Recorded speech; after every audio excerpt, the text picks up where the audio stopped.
अस्सलाम वालेकुम, मेरा नाम मंसूर है और मैं जो हूँ ऑटिज़म रिलेटेड वीडियोस बनाता हूँ targeted at families dealing with autism specially dads.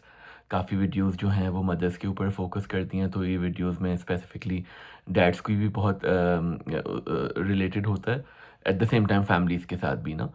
तो आज जो वीडियो में हम बात करेंगे वो अगर आपकी फैमिली में बच्चा ऑटिज़म स्पेक्ट्रम पे है, उसके साथ अगर आप ट्रैवल कर रहे हैं तो उसकी क्या प्लानिंग कर सकते हैं जिससे आपका सफ़र बहुत आसान हो सकता है। तो उसके बारे में मैं 6 पॉइंट्स पे बात करूँगा। पहला पॉइंट तो ये है कि जब भी आपका प्लान हो कहीं ट्रैवल करने का, लेट्स से आप किसी एक जगह से दूसरी जगह जा रहे हैं, तो बच्चे की एज पे डिपेंड करता है, लेकिन आप पहले से उसको बिल्डअप करें। आप उसको बताएँ कि हम एरोप्लेन में जाएँगे या हम ट्रेन में जाएँगे, हम जो हैं प्लेन टेक ऑफ करेगा, हम एयरपोर्ट जाएँगे। उसको बिल्डअप कुछ दिनों पहले से करते रहें कि we will go in aeroplane, हम उसमें जाएँगे, ताकि उसको एक एक्सपेक्टेशन हो कि कुछ डिफरेंट होने वाला है और हम कुछ नया चीज़ करेंगे। तो ऑटिज़्म में एकदम से बहुत सरप्राइज़ या बहुत शॉक जब लगता है, तो उसमें बच्चा फिर ट्रिगर होने का रिस्क होता है। तो अगर आप आहिस्ता-आहिस्ता उसको प्लान को बिल्डअप करेंगे, तो थोड़ा जो है ना एक्सपेक्टेशन है ये, जैसे मैं 5, 6, 7 साल, 8 साल के बच्चे के हिसाब से बता रहा हूँ कि उसको फिर थोड़ा जो है उसका बिल्डअप हो जाएगा, तो वो एक उसके लिए बेहतर होगा।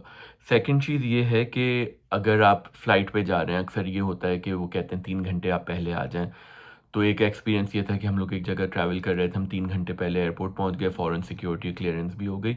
लेकिन एयरपोर्ट पे वो ढाई घंटे गुज़ारना, आप यकीन करें, बहुत मुश्किल हो गया था, क्योंकि रेयान को बैठना नहीं था, उसको मुसलसल एस्केलेटर्स और उस पे जाना था, एलिवेटर्स पे। तो आप यकीन करें, ढाई घंटे हम सिर्फ़ चले हैं उसके साथ, इधर से उधर, उधर से उधर, और बाय द टाइम हमारे चेक इन शुरू हुआ, वी वर एग्ज़ॉस्टेड, बहुत मतलब ये कि थकन हो गई थी। तो उसमें एक ऑप्शन ये है कि आप पता करें कि एयरपोर्ट पे अगर आपको लाउंज मिल जाए। लाउंज में ये होता है कि एक एरिया आपको रिस्ट्रिक्टेड होता है, अक्सर उसमें थोड़ा बच्चों के खेलने की भी चीज़ें होती हैं, प्ले एरिया सा बना हुआ होता है, खाना-पीना भी होता है, और भी अगर बच्चे हैं फैमिली में, या आप लोग थोड़ा रिलैक्स हो जाएँगे क्योंकि जगह लिमिटेड है, खाना-पीना है, सब है। तो आप लोगों के वो 1-2 घंटे जो एयरपोर्ट के हैं, वो सुकून से लाउंज में गुज़र जाएँगे, जब आपकी फ़्लाइट की बोर्डिंग अनाउंस हो तो आप चले जाएँ। तीसरी चीज़ ये है कि आप जो हैं ये कोशिश करें कि आपकी प्रायोरिटी बोर्डिंग हो जाए। जब भी अगर आप जो लोग बोर्डिंग कर रहे होते हैं एयरलाइन वाले, उनको अगर आप ये बोलते हैं कि आपके साथ स्पेशल नीड्स बच्चा है, तो वो आपको प्रायोरिटी चेक इन दे देते हैं।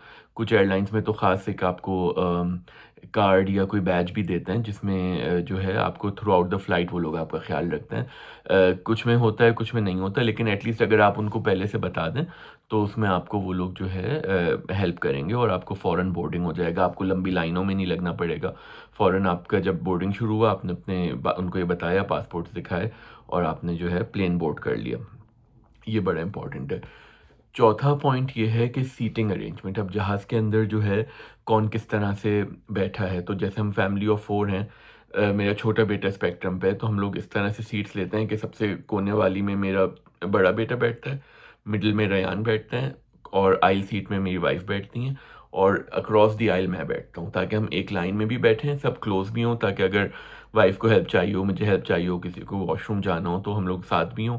और at the same time Rayan is kind of restricted. बड़े बेटे को हमेशा विंडो के साथ बैठना होता है, तो वो कोने में बैठता है, बीच में रेयान होता है, और उसके बराबर में मेरी वाइफ़ होती हैं।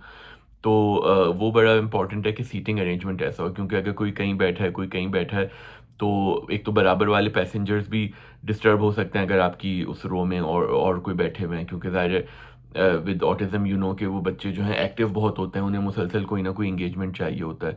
ऐसा नहीं होता कि वो सुकून से बैठ के जो है सफ़र करें, अनलेस कोई डिवाइस जिसके बारे में हम अभी बात करेंगे। लेकिन ये कि सीटिंग प्लान आप पहले से प्लान कर लें कि आपका बच्चा ऐसे बैठे कि उसके साथ आपकी फैमिली ही हो, और आगे जो बैठे हैं, पीछे जो बैठे हैं, थोड़ा-सा उनसे कर्टेसी में आप कह दें कि हमारा बेटा स्पेशल नीड्स है या हमारी बेटी स्पेशल नीड्स है। तो थोड़ा-सा हो सकता है आप लोग डिस्टर्ब हों, क्योंकि जैसे रेयान अक्सर अपने आगे वाली सीट को किक भी कर रहा होता है। थोड़ा एक मतलब एक बेचैनी चल रही होती है थ्रू आउट द फ्लाइट। तो ये कि थोड़ा अगर सीटिंग प्लान पे आप पहले से वर्क कर लें, तो आपको उसमें काफ़ी आसानी होगी, और जो और दीगर उसमें पैसेंजर्स हैं उनको भी उसमें आसानी होगी। एक और चीज़ बड़ी इम्पोर्टेंट ये है कि अक्सर जब हम जा रहे होते हैं, तो फ़्लाइट बुकिंग के वक़्त जब आप प्लानिंग कर रहे हैं, तो ऐसी फ़्लाइट लें जो रात के वक़्त हो, या जो आपके बच्चे की जो सोने का वक़्त है उसके करीब हो। तो वो बड़ी हेल्पफुल होती है। जैसे हम लोग कनाडा से अक्सर जब पाकिस्तान जाते हैं तो हमारी कोशिश होती है ऐसी फ़्लाइट लें जो रात को 9-10 बजे जा रही हो, या अगर कहीं और भी जा रहे होते हैं तो रात की फ़्लाइट इम्पॉर्टेंट रहती है। क्योंकि सुबह-सुबह बच्चा एक्टिव होता है, वो पूरी फ़्लाइट में फिर वो एक्टिव रहेगा। लेकिन रात में ये होता है कि आपने चेक इन किया, आराम से आप जाके बैठे, थोड़ी देर में 1 आध घंटे में उसके सोने का वक़्त हो जाएगा, तो वो 3 घंटे, 4 घंटे सुकून से सो जाएगा। तो एक फ़्लाइट का अच्छा अरसा जो है एक अच्छी मुद्दत आपकी जो है इसमें गुज़र जाएगी कि वो बच्चा सो रहा होगा, तो आप लोग जो हैं फिर आराम से फ़ंक्शन कर सकते हैं। तो ये चीज़ एक बड़ी इम्पॉर्टेंट है। फिर एक और चीज़ ये है कि अपने साथ सामान ऐसा रखें जो बच्चे को मुसलसल एंगेज रखे। जैसे एक जगह मैंने पढ़ा था कि हर 1 घंटे के लिए एक कोई नया टॉय या कोई नई एक्टिविटी, कोई पज़ल, कोई ड्राइंग बुक या कोई इस तरह की चीज़ होनी चाहिए ताकि बच्चा एक चीज़ से बोर ना हो जाए। आप हर 1 घंटे में या जब भी आपको लग रहा है बच्चा पिछले टॉय से बोर हो रहा है, तो आप कोई नया टॉय उसको दे दें ताकि वो मुसलसल पॉज़िटिवली एंगेज्ड रहे।